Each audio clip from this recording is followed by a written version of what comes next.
बीते, लेकिन उनमें भी कुछ लोग प्रगतिशील हैं जो चाहते हैं कि सोसाइटी बेहतर हो, बढ़िया हो, वो विरोध करते हैं। लेकिन जो परंपरावादी हैं वो अभी भी सुधरने के लिए तैयार नहीं है। तो उसका उपाय क्या है? वो उनके बच्चे, उनकी आने वाली पीढ़ी खुद सुधार देगी। तो सर अपनी संस्कृति को ढोना गलत नहीं ना है? अपनी संस्कृति को ढोना गलत नहीं ना है? देखिए, संस्कृति का अर्थ हम लोगों को समझ लेना चाहिए। संस्कृति जो बनती है, जो कुछ हम करते हैं वही हमारी संस्कृति है।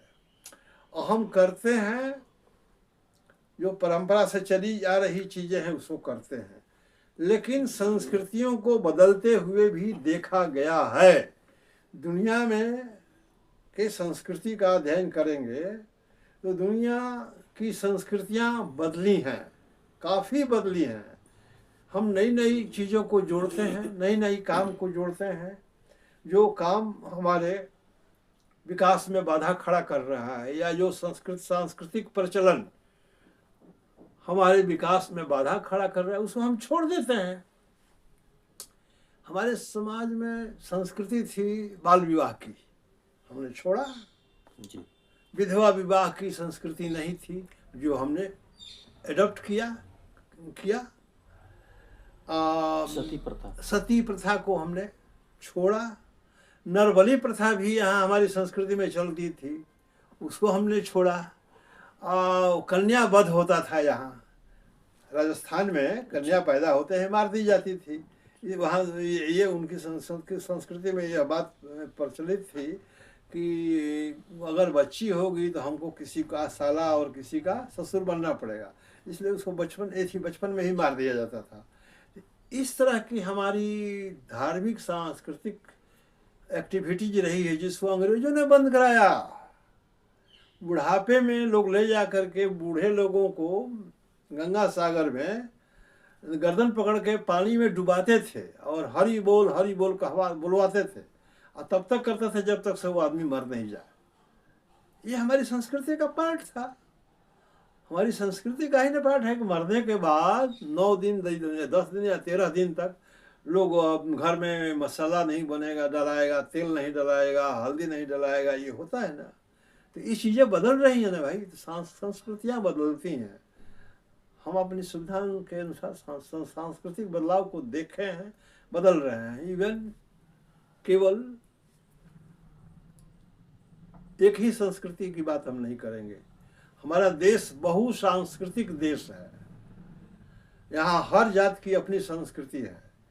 ब्राह्मण की अपनी संस्कृति है, क्षत्रिय की अपनी संस्कृति है, शूद्रों की अपनी संस्कृति है, ट्राइबल की अपनी संस्कृति है, इस्लाम के लोगों की अपनी संस्कृति है, पंजाबी सिटी में रहते हैं उनकी अपनी संस्कृति है, जैनियों की अपनी संस्कृति है।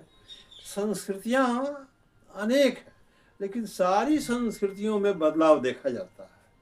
समय और परिस्थिति के अनुसार लोग बदल रहे हैं, है ना। वैवाहिक जो कार्यक्रम हमारे यहाँ चलते थे, लोग 15-15, 20-20 दिन तक उसी में लगे रहते थे, वो चीज़ें बदल गई। अब 2 दिन में विवाह हो जा रहा है और लोग चल दे रहे हैं। विवाह में बहुत सारे तरह के भोज होते थे, बंद हो गया। भारत सरकार ने 1960 में मृत्यु भोज को ही बंद करा दिया, लेकिन अभी तो चल रहा है राजस्थान में, लेकिन बंद हो गया। राजस्थान के सरकार ने भी बंद करा दिया। गहलोत की सरकार आई, कहा कि नहीं, अभी वहाँ कोई श्राद्ध करता है तो उसके यहाँ पुलिस पहुँच जाती है अरेस्ट करने के लिए। तो इस चीज़ें बदलती हैं। संस्कृति कोई अस्थाई चीज़ नहीं है, वो society to society and state to state, country to country, religion to religion बदलते रहती है, बदलाव होते रहते हैं, और बदलाव जीवन का नियम है। इसलिए संस्कृति के नाम पर परंपरा को ढोया नहीं जा सकता है। यह शुद्ध रूप से क्या कहेंगे, मूर्खता ही कहेंगे। इससे हम आगे नहीं बढ़ सकते हैं। इसलिए जितना जल्दी हो इसको छोड़ा जाए। हैं बहुत सारे प्रचलन हैं जी, कुरीतियाँ हैं जो चल रही हैं, उसको छूटना चाहिए। हैं अब तो आप देख ही रहे हैं कि शादी विवाह हो या मृत्यु भोज हो, उसमें भी बदलाव आ रहा है। बच्चे हमारे 40 के एज के पहुंच जा रहे हैं, बच्चियां शादी के लिए चिंतित नहीं होते हैं, जो पहले कर दिया जाता था। और भी बहुत तरह की चीज़ें बदली हैं, बदलाव होना चाहिए। और आधुनिकता में प्रवेश करने के लिए हमारा एक युवा वर्ग अभी व्यग्र हो रहा है, वो आधुनिक बनना चाहता है, हम भी आधुनिक दिखना चाहते हैं, दुनिया के साथ तालमेल बैठाना चाहते हैं। यह तालमेल तभी बैठेगा जब हम पुरानी परंपराओं को छोड़ेंगे, धर्मांधता अंधविश्वास से मुक्ति पाएंगे और वैज्ञानिक सोच रखेंगे, तार्किक सोच रखेंगे, बौद्धिक तरीके से हर चीज़ को विश्लेषित करके जो मान्य है उसको स्वीकार करेंगे, जो मान्य नहीं उसको त्याग करेंगे।